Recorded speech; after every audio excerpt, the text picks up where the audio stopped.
డిఎస్పీకే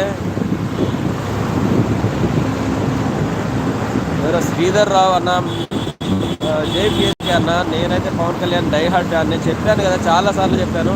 అమ్మ నాన్న కంటే కూడా పవన్ కళ్యాణ్ గారు నాకు చాలా ఎక్కువ. ఎందుకనంటే ఆయన వ్యక్తిత్వం ఎలాంటిదంటే, ఆయనే డబ్బులుంటే కొన్ని వందల వేల మంది సాయం చేశాడన్న, దానిలో నో డౌట్. ఎందుకంటే ఆర్మీకి చేశాడు 2 కోట్లు, అదే ఉదు తుఫాన్ చేశాడు, కౌలు రైతులకు చేశాడు, అందరికీ చాలామందికి కోట్లలో సాయం చేసిన వ్యక్తి అన్న.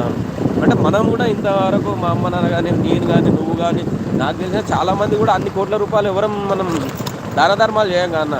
ఆయన కష్టపడ్డ పైసలు, నిద్ర లేక సినిమా షూటింగ్ చేసిన పైసలు అన్నీ కూడా దానం చేశాడు. So is a real hero కాదనట్లే. కానీ పోలీసులు అలా తప్పుగా వ్యవహరిస్తుంటే, ఆయన ఒక డిప్యూటీ సీఎం, ఇన్ని రోజులు పదవి లేదు. లా అండ్ ఆర్డర్ ఏం జరుగుతుంది అక్కడ, నా ఫ్యాన్స్కి ఎందుకు లాఠీ చార్జ్ చేస్తున్నారు, ఏం జరిగింది, వాళ్ళు ఏం చేశారు అనేది ఒకటి చెప్పాలి కదా. ఎందుకంటే పాపం ఎంతో అభిమానంతో, ఎంతో ఆశతో వస్తారన్న పవన్ కళ్యాణ్ చూడాలని. అలాంటి వాళ్ళను వాళ్ళ అమ్మ నాన్న కూడా కొట్టరు, ఇలాంటి పోలీసులు కొడతారు. ఎందుకు కొట్టాలి పోలీసులు? ఇలాంటి రైట్స్ ఉన్నాయి వాళ్ళకి. మన ఫ్యాన్స్ అభిమానంతో వచ్చిన వాళ్ళన్న ఏమంటారు, దొంగతనం చేసిన వాళ్ళు కాదు.